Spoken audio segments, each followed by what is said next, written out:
নমস্কার বন্ধুরা, চলে এসেছি আজকে আবার একটা রেসিপি নিয়ে। আজকে করেছি পালং পনির। তো শীতকাল মানেই তো পালং শাক, তাই পালং পনির রেসিপি করব বলে পনির নিয়ে নিয়েছি আর নিয়ে নিয়েছি পালং শাক। পালং শাকটাকে ভালো করে বেছে নিয়ে ধুয়ে নিয়েছি।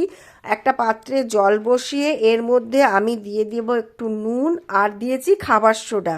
খাবার সোডাটা দিলাম এই কারণে যাতে পালং শাকের রঙটা খুব ভালো থাকে, সেই জন্য। তারপরে শাকগুলোকে আমি দিয়ে দিচ্ছি, দিয়ে একটু বেশিক্ষণ সময় না, অল্প একটু চাপা দিয়ে রাখছি। তো তাড়াতাড়ি খুলে ফেলছি, ঝবে এটাকে উঠেছে তখনই নিভিয়ে দিয়েছি। আর এদিকে বরফ জল নিয়ে নিয়েছি, পালং শাকগুলোকে বরফ জলে চুবিয়ে দিলাম এই কারণে যে বেশি না যাতে সেদ্ধ হয়ে যায় আর রঙটাও যাতে থাকে। তারপরে আমি পনিরগুলোকে এদিকে কেটে নিয়ে একটু নুন মাখিয়ে নিচ্ছি। তো পনিরগুলোকে ভালো করে নুন মাখিয়ে নিয়েছি। এবার কড়াইতে আমি সাদা তেল দিয়েছি, সঙ্গে একটু বাটার দিয়ে দিলাম। এই বাটার দিয়ে ভাজলে কিন্তু ভীষণ ভালো লাগবে, পনিরগুলোর একটা আলাদা স্বাদ হবে। তারপরে আমি এগুলোকে খুব বেশি ভাজিনি, পনিরগুলো একেবারেই হালকা হাতে ভেজে নিচ্ছি। দিয়ে ভেজে নিয়ে তুলে রেখে দিচ্ছি।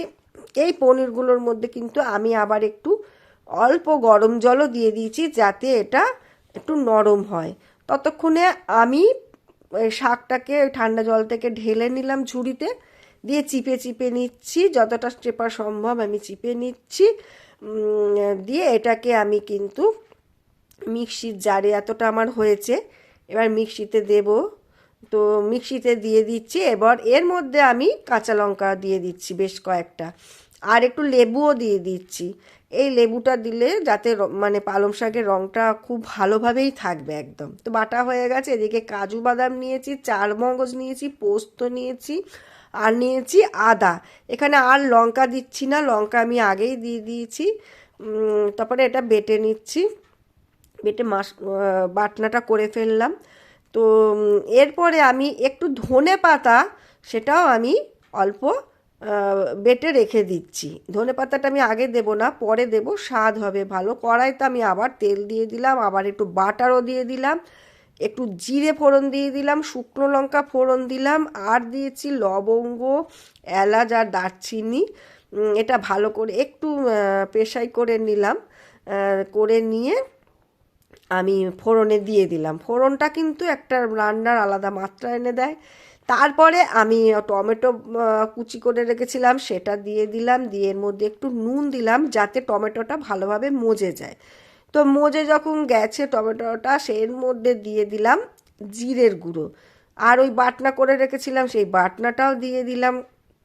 দিয়ে এবারে আমি এটা কষিয়ে নেব।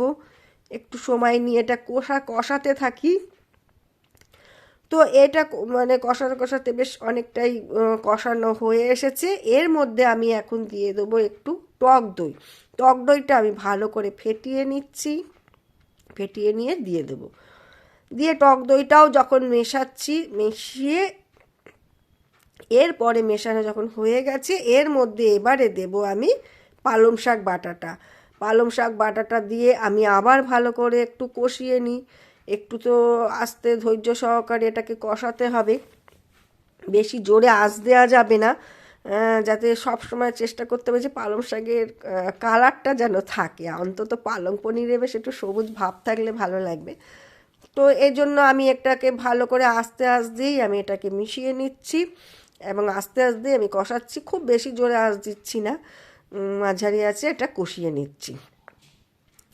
তো এটা যখন কষাচ্ছি দেখি তেলটা একটু ছাড়ছে, এই যে একটু তেল ছাড়ছে, এর ফাঁকে দিয়ে দেবো আমি ওই যে ধনে পাতা বাটাটা রেখেছিলাম সেইটা দিয়ে দেবো। তো ধনে পাতা বাটাটা দিয়ে আবার এর মধ্যে এবারে দিয়ে দেবো পনিরগুলো যেহেতু একটু জল দিয়ে রেখেছিলাম, ওই জল শুদ্ধই দিয়ে দিলাম, আর আমি আলাদা করে কোনো জল দেব না। তারপরে পনিরগুলো দিয়ে আবার ভালো করে কিন্তু আমাকে এটা রান্না করতে হবে। তো ভালো করে আমি এটাকে আবার একটুখানি জাল দিয়ে নিচ্ছি। তারপরে এর মধ্যে দিচ্ছি একটু চিনি দিচ্ছি, আর দেব নুন। নুনটা একটু অল্পই দিলাম কারণ আমি খেপে খেপে বেশ কয়েকবার নুন দিয়েছি, তাই জন্য। দিয়ে আমি এটা একটু ঢাকা দিয়ে রেখে দিচ্ছি বেশ কিছুক্ষণের জন্য। তো একটুখানি এটা হচ্ছে, ভাপে আছে। তারপরে আমি এটা খুলে নিচ্ছি, খুলে দেখি কিরম হলো। দারুণ সুন্দর কিন্তু একটা কালার হয়েছে, তোমরা দেখো তেলটাও ছেড়ে গেছে আর সুন্দর বেশ রঙও এসেছে। এই ফাঁকে আমি এখানে আবার একটু দিয়ে দিচ্ছি বাটার আর দিয়ে দিচ্ছি ফ্রেশ ক্রিম। তো এইটা দিয়ে আমি এবার মিশিয়ে নিচ্ছি, মিশিয়ে নিয়ে একদম পুরোপুরি আমার এটা বেশ রান্নাটা হয়েই এসেছে একদম।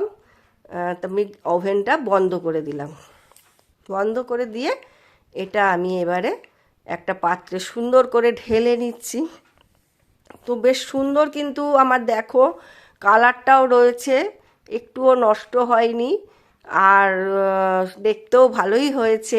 খেতে তো আশা করি ভালোই হবে।